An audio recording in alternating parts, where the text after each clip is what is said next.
So you work in SEO. What was the moment where you were like, oh shit, AI is going to change everything? If there was one. Uh, well, I guess I'll start to say I'm Josh Thompson.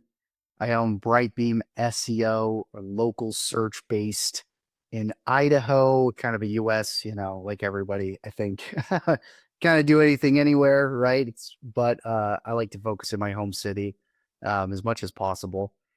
And yeah, well, so you're saying AI when was like the big wow moment? Yeah. You know, oh, that's interesting. I don't know that I have one. I mean, I every day I feel like I get another wow moment with it. So there's not like one, Yeah. just like 2 days ago, literally, I started kind of changing some of the things that I've been doing and running it through AI more. And it's it's crazy.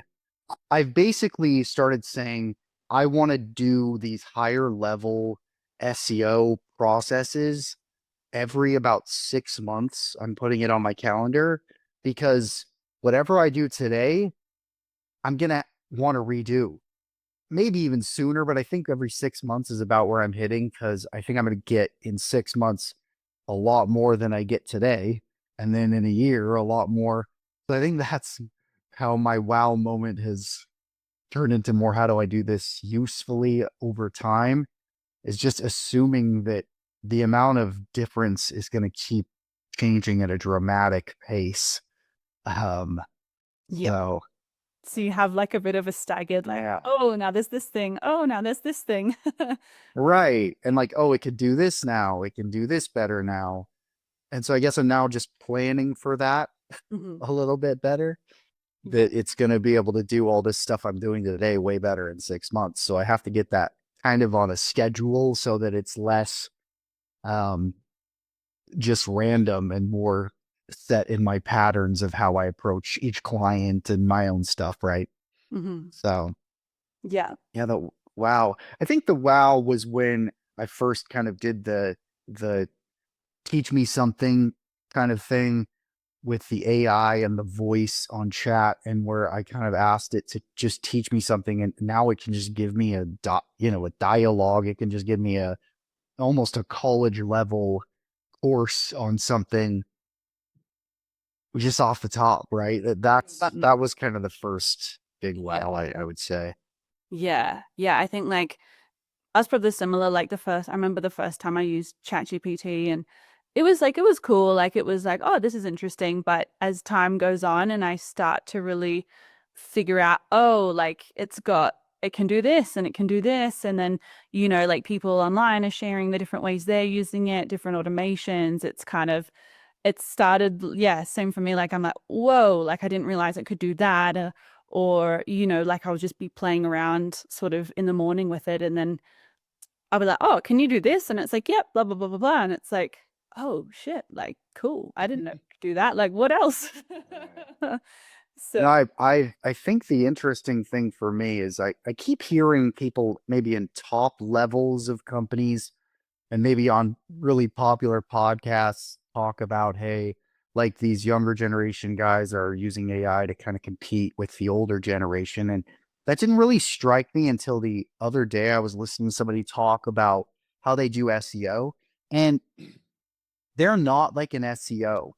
And it's interesting to me that the more you think you're good at something, your your hubris gets in the way of you using these tools a little bit. right. And people who aren't very good at certain things are getting very good because they're more willing to check their work against AI, right? Whereas people who maybe think they're really good or are good at things, you get stuck thinking that your way is right. And I'm finding that the more I can open up myself and check things with the tool and then press against it, I'm getting such amazing feedback from it that I don't think many people are getting because you have to kind of take your hubris out, but then you have to know enough to be able to know when it's wrong. Otherwise, it Right. will just tell you what you want to hear.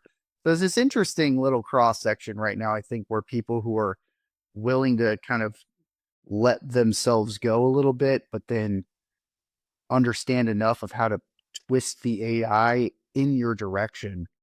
I just think there's so much value right now. And that's why I was saying 6 months in a year, who even knows where it's going to be, but Yeah, and I think it's that's a cool point. Like it's like the creativity of like, yeah, you can't just be like, well, I'm an expert in this space. I know what I'm doing. It's like that, like you said, can limit you. But if you can hold that piece of, yes, I know some things, but like being creative, or what about this, or what if we approached it from this angle, or sometimes I'll ask it, play devil's advocate, tell me like the holes in my plan, tell me where I'm blindsided, and really kind of coming in to challenge me, rather than thinking, like you said, like, oh, I know everything. Yeah, I think that's a really cool point. Yeah. how do you determine whether you I guess how do you if you're in a space that you don't quite understand, how do you know if AI is right or wrong? How do you make that distinction? Can you even make that distinction?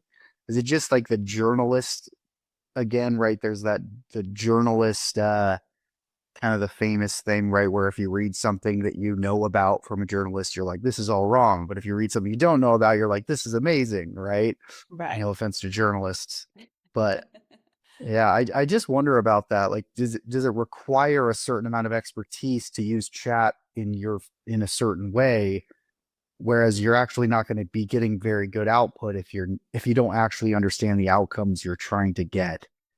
Yeah, I think that's a good point to make. Like, I think again, like AI, generative AI, it's not like foolproof, and I think to be operating in a space that you already have a really solid understanding in would definitely help. But then, for instance, if it's like a tax accountant, I think it's worth checking that information against like government websites or journal articles. I guess it kind of comes down to the purpose of the information or the end goal. Like, is it something that's like legally needs to be correct, in which case you need to verify sources and things like that? Or is it something more creative and fun where the truth of it isn't super relevant? It's more about the mechanism or the content itself, like writing an email story, for instance, if you're a marketer, or putting together a weekly cooking list or budget or something like that. Like, I guess it depends on the So you cook seriousness it. of the So you information on cook an the end user. recipe, then you figure out if the recipe was good or not. Yeah, you How know many if it was people are good. putting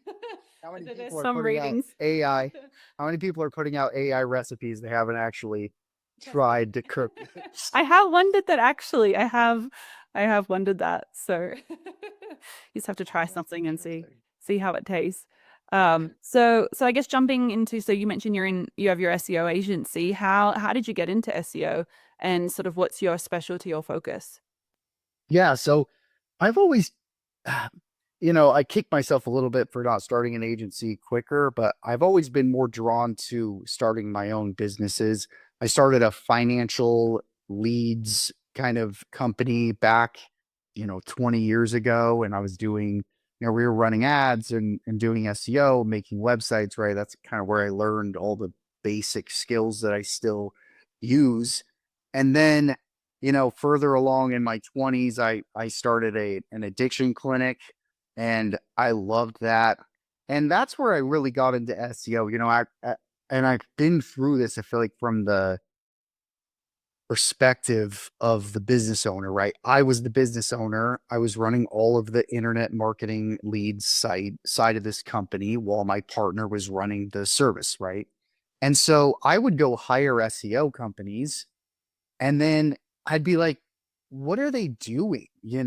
And so then I get rid of them. I go do it myself. I'm like, I can do this myself, right? I know more about my business than they do. And I never felt like they were really trying to understand my business. It was more like, how do I fit into their cookie cutter?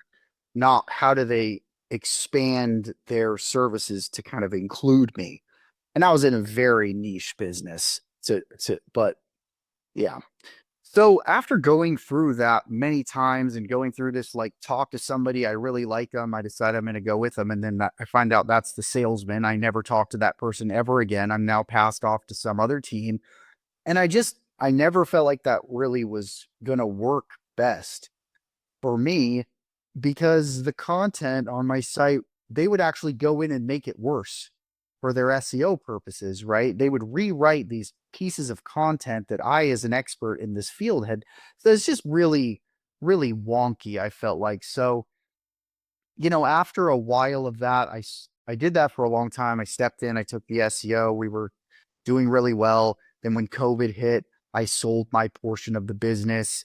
Um, and I started thinking, what do I want to do next? What do I want to do next? And then after not really coming up with anything I felt that was substantial, I was like, I really got to start this SEO company and start doing that. And then that just ended up taking off.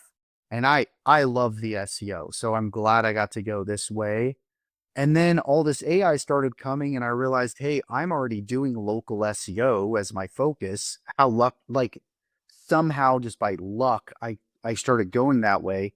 When now we see that everything, what I would call top of funnel, right? All this, how do you do this? And all these searches that are just related to education, which everyone was targeting, are just being destroyed. And everything bottom of funnel, which is what local SEO is, right? I need a plumber. I need a contractor. I need a dentist. Hmm. That is what is thriving. And so I yeah, I moved into local SEOs because I was working with a lot of contractors, and I'm glad I did. And I like it. And Google Maps, especially, I think is going to continue to become a big player, if not even get bigger from here, because I see AI not only taking these searches, I see it becoming this thing we kind of get afraid of when you could be AI. The video that you're watching, the person you're talking with, everything on a computer can be done through AI. I think that's going to move more and more people to want to do local. I want to see this person. I want to know they're real. Because the first time you do business with somebody over the internet and you find out this whole time you were talking with an I think that's going to be a shock for a lot of people. Hmm. So, Yeah. yeah, And so just to jump in for people who might be listening that are like, what's local SEO or how is that different to regular SEO? Could you just maybe, sure. yeah, jump in with a definition or why it's important, what it encompasses?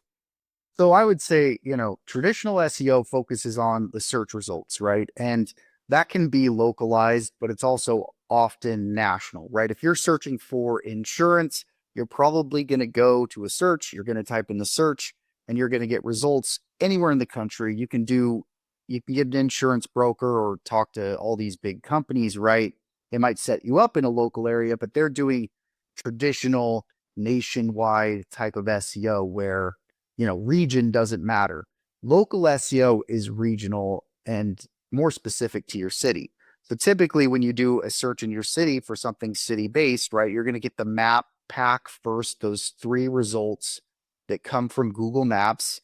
And then you have some traditional results that are likely to be localized as well. So my focus is primarily first on Google Maps. And even with where I'm at, contractors and home service businesses, a lot of people are just going straight to Google Maps to even do those searches. So Google Maps shows up first. Google Maps is where people go. So Google Maps is the bigger priority for local SEO before those typical search engine results. So Google Maps is really like just another search engine, really kind of piggybacking on Google, where people, yeah, find like an accountant near me or a plumber near me. Yeah. Yeah. And so then I And guess, and it's Google business profile too. I know people don't intuitively know that. Your Google business profile, all the information on there is what shows up on Google Maps. So those are synonymous with right, the same thing. So, sort of like a social profile that links into Google Maps. right. And it's a totally different, the algorithm is much different. It's based on different factors, right, than traditional search engine results. So it is a different game entirely that you're playing with Google Maps over traditional SEO. And So, so if someone was listening and say, going, yep, that sounds great. Like I want to improve my local SEO. Like how would they go about doing that? What are some of the factors that Google uses to improve rankings? Yeah. yeah, well, like them or not, the factors are traditionally going to be your name. So the name you have on your Google business profile is a big driver. That's why you'll hear a lot of talk as you get more involved with this of adding keywords to your name or adjusting your name so that it has those keywords, right? So if my business is John's and that's all I have, there's not really much there for anyone to get, especially Google. But if I'm John's Plumbing, okay, well, now you can kind of get an idea when people search plumbing, I'm more likely to show up. Now, if I'm John's Emergency Plumbing, now you can even go further and say, okay, if somebody's searching for emergency plumbing, I'm more likely to show up. So there's kind of this game that's been played for a long time of how do you get a name that includes keywords and do that the proper way, right? You don't want to just go adjust your name. That's actually can get you suspended or you can lose your profile. A lot of people don't know that, but good to know. So there's your name. That's a big driver. There's like the category that you choose. That's a big driver. There's the number of reviews, how recent the reviews you're getting, how many reviews have you been getting recently? What's your review star average number, right? Um, then after all that, we start to get into like our website. What's on the website? We showcase more information there. There's things we can do on the Google business profile. So there's all of these factors. They change a lot. I've tried to kind of lay those out a little bit based on what's most important, but that's going to shift a lot. But yeah, I mean that's true. And then backlinks, that's going to play a factor too in all of this. It's a little bit further down than traditional search engines have been. I would say reviews are a better measure than backlinks of this kind of process with Google Maps, but backlinks definitely help as well. So yeah, it's a different game entirely, and it's a longer term game too. It's about building trust. Whereas in traditional SEO, if you just go out and get a ton of backlinks and you can really build this authority around the web, you could rank pretty well pretty quick. There's going to be a bigger kind of wall there for the local search because Google really wants to make sure it's trusting businesses that are in business, currently still in business, doing a good job and doing a good job over a long period of time. So it's kind of this thing where you build momentum slower, but as you get that momentum, it's going to be a huge driver, right? For your future and for staying kind of in those top three results. Um, so that's a lot of information. I don't know if exactly answers the question, but I No, I think think it's there's a good. And lot. I think that makes sense as well. Like and even, competitor research of, okay, who else is in my area? How many reviews do they have? And how many do I need to get that like number one spot?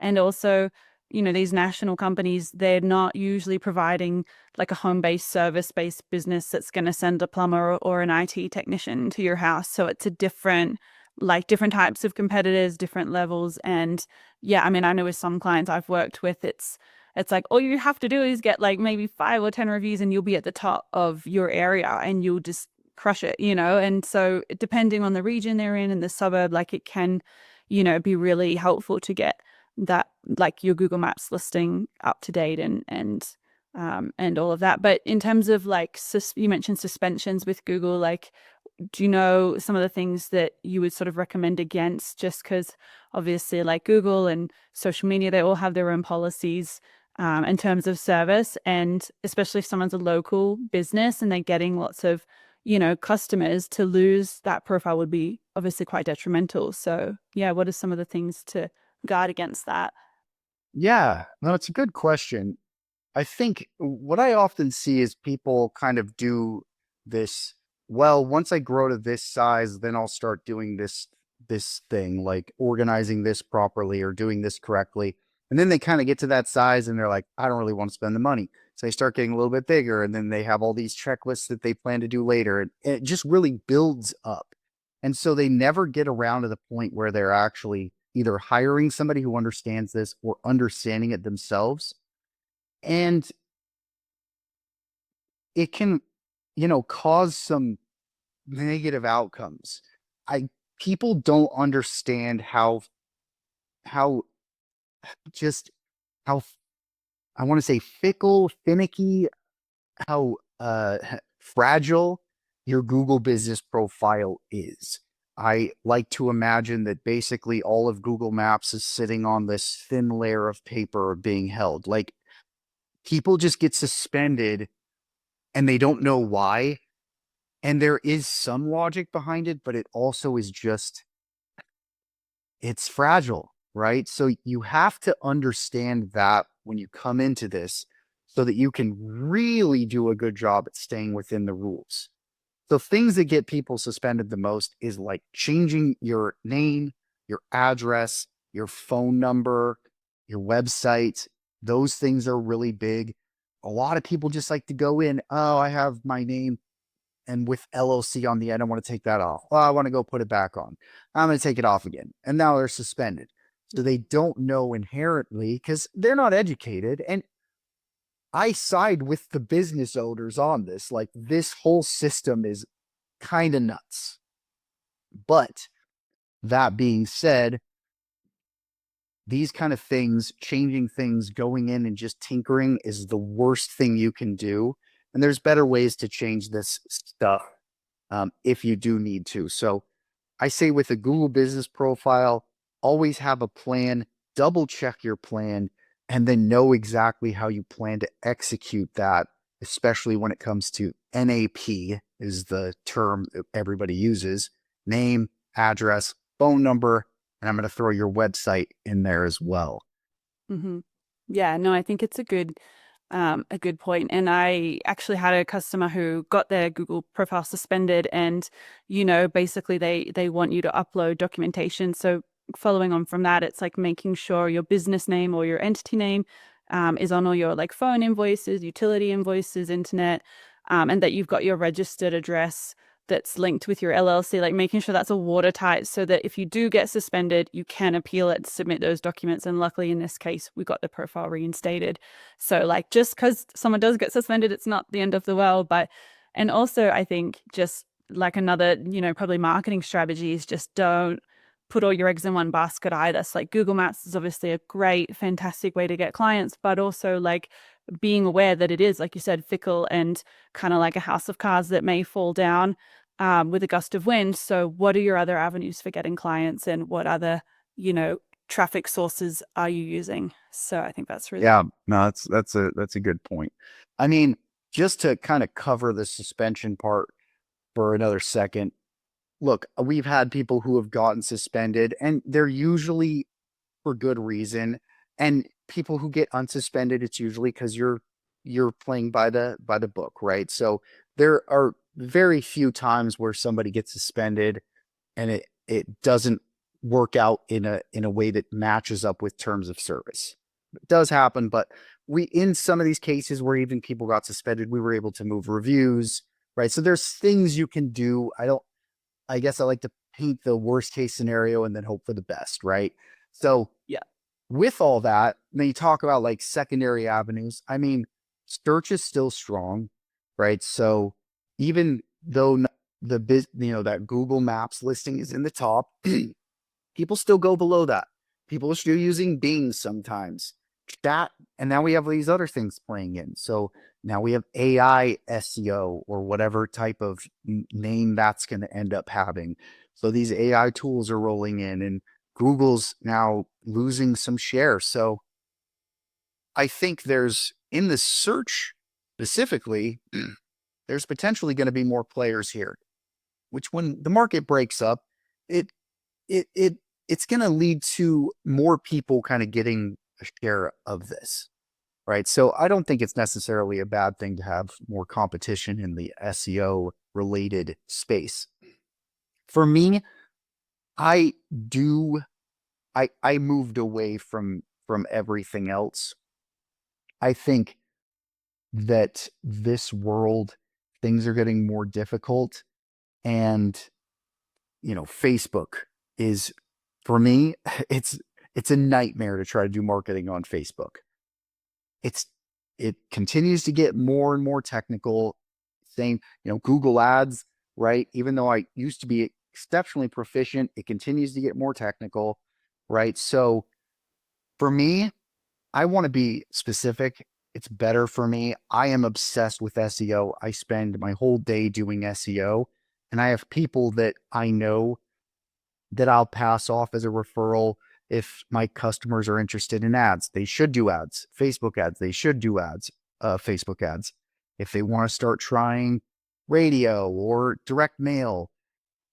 But for me, babysitting that interaction between somebody else who's going to run the ads and me and the customer and trying to get $50 more from that is not worth my time. Right. So that's where I lean towards having experts I can pass my customers off to and letting those experts take my client, work with the client, and then, you know, for better or for worse, they can take the rap or they can improve with the client, and it's not really going to be a direct reflection on me. So I do think, yes, try the avenues. I think a good business owner is testing and testing again and testing again and testing again.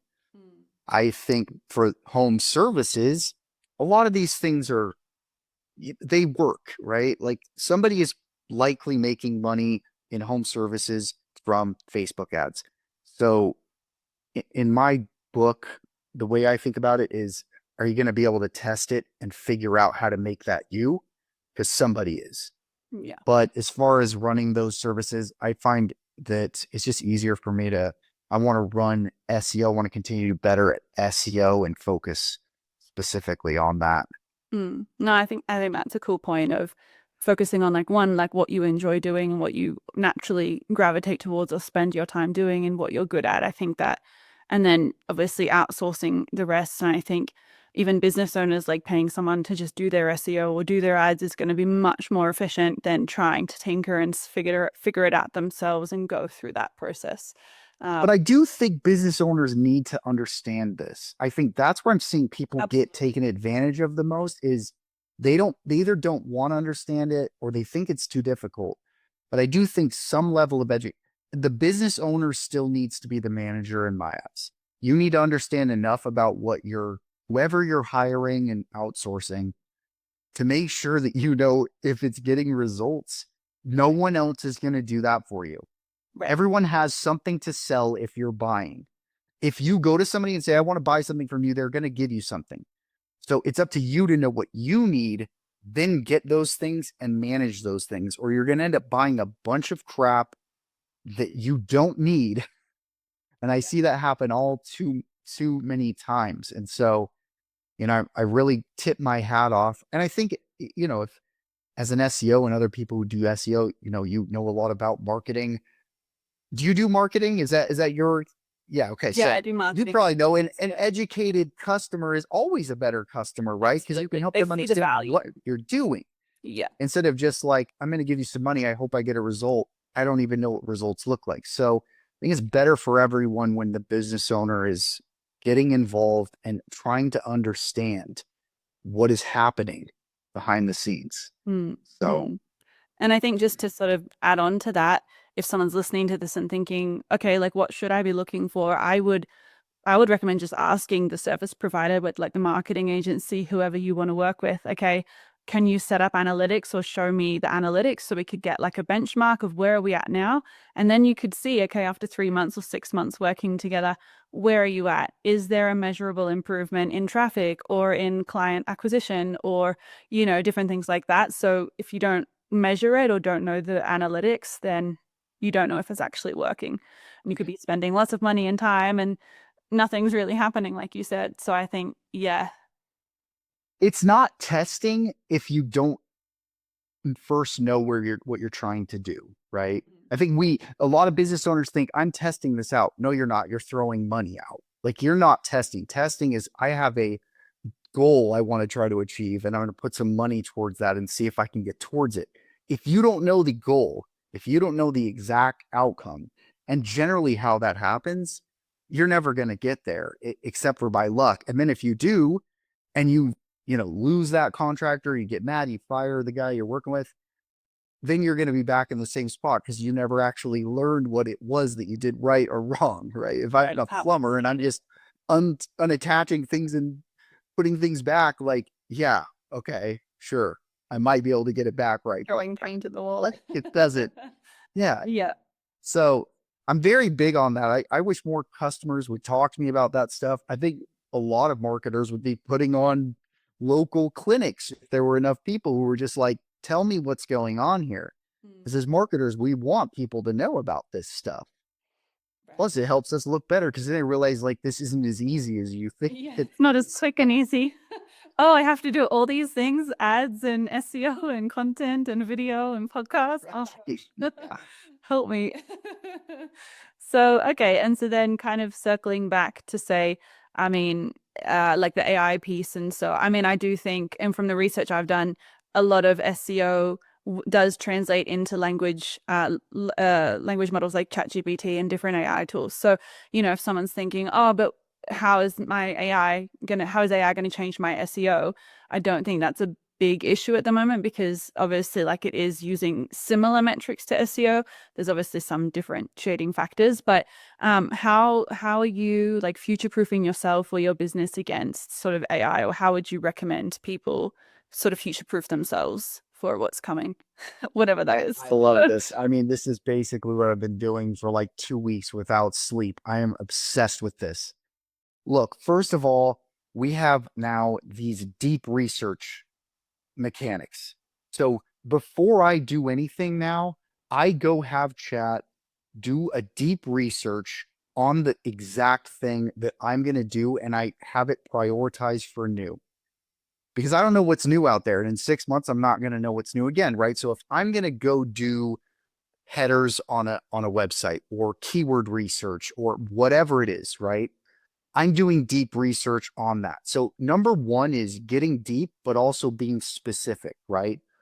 You you don't want to do your whole website in one go. This is kind of where that expertise, chat is more, I say chat, I know AI, I obviously use chat a lot. AI is a consultant, right? It's going to tell you what you want. So if you can get that information, you can know exactly where you're trying to go, then you can get really good information. So I like to do the deep dives first. I take everything piece by piece, right? And then I read the deep research. I look for new things that I don't know, right? So I want to learn, but then So I use that. what would like a Yeah. prompt example be like when you're doing this deep research? Like a Yeah. So like example.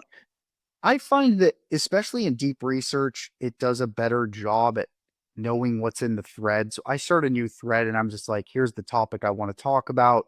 I like to throw it back. So I'll say, here's the topic I want to talk about, or here's kind of generally what I want to learn about. Headers as they are concerned with local SEO and Google Maps SEO. Let's say I put that. Then I'll ask it, what questions should I ask to prompt my deep research, right? So I just like to give it to tell me what to then put into it again, right? Right. So I'll usually make this big list and then it typically asks, you know, is this USA or global? You know, what kind of businesses do we want? So you're going to put in that nuance. And then I like to make sure, hey, look, I want to prioritize data and actual information over just what looks like opinion, right? So facts, stat, and then I want to prioritize for time as well. I want things that are newer. I want to look for that. And then once I do that, I'll use that information to create usually some kind of prompt that I can then put back in. And it works in threads for me. I feel like if I stay in that same thread, I'm still getting some benefit from everything else that's in that thread.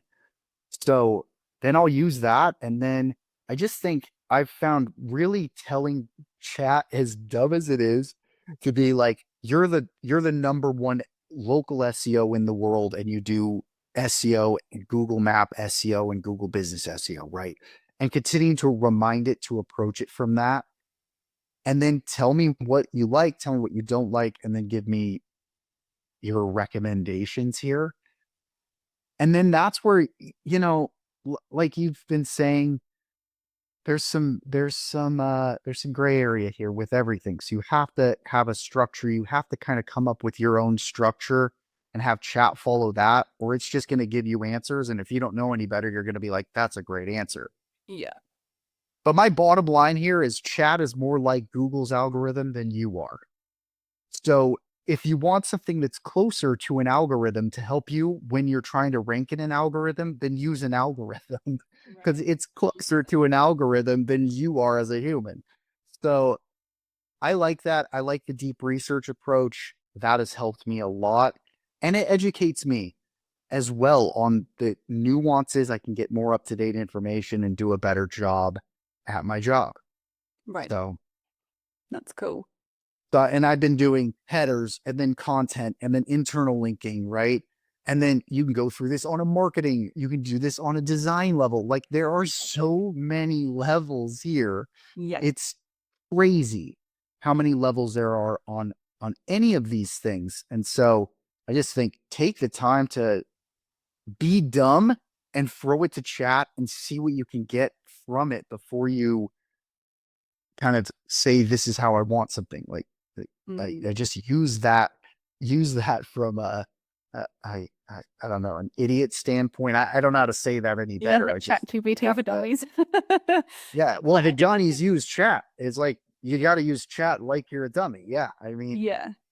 No, I think soon that's you can cool. learn. It's something I've been playing with too, is like like similar thing, like rather than just going in and saying, give me this, I'm going in saying, this is my situation or my problem or what I want to do. Can you give me a list of like 20 questions that to ask me to help me figure it out? And as I'm going through the questions to answer them, it helps me tease out like what it is that I want, what it is that I need to do next. It helps me think, oh, there's something else I hadn't really thought of. And so it's like having someone kind of, yeah, challenge you and be like, well, have you thought about this? Or have you thought about this? And that's a similar kind of thing to like having that, learner's mindset, and that, not thinking that you know everything, but going, okay, like, yeah, like, well, how would you approach this? Or how would, yes, if you're an SEO expert, what would you recommend? Or like, just to get that different perspective and insight, which can then trigger more insights in yourself. Yeah, I think that's cool. You have to force yourself into slow thinking, right? If you get into fast thinking and you let chat just do everything, you're going to end up with slop. So you have to, like you're saying, when you said, I read it, you have to really read it and think about it and make sure you're the one in control, or it does get off the rails. And I think that's the hardest part is it, you want to go into lazy mode here, but if you want quality, you have to put in your own brain quality into it as well and let yourself get into that slower place where you can really deep think about everything that you're getting back, which I think is not easy. It can be tiring. I think that's like a really good way that people could future-proof themselves against AI. Because if you could learn how to extract such quality information and have that mindset of like, how can we come at this from a different angle? Like I think that's a really good way to future-proof, that people could future-proof themselves. So cool. Well, we're almost up on time. So if people wanted to find out more about you and potentially work with you, what's the best place to go? Brightbeamseo.com can reach out there. I got YouTube going. I've been doing that for a while now. I just like to talk like this. Hopefully have some people like yourself on my show, trying to get it up to 100 of the subscribers before I start doing interviews. I just started it, but yeah, I mean, I'm always wanting to talk about business SEO. So I really don't care where you are in this process. If you run a business, if you're SEO, if you want to chat more about it, I'm I'd love to hear your thoughts or chat more. So Awesome. Cool. Well, thank you for, yeah, coming on the show, and thank you everyone for listening.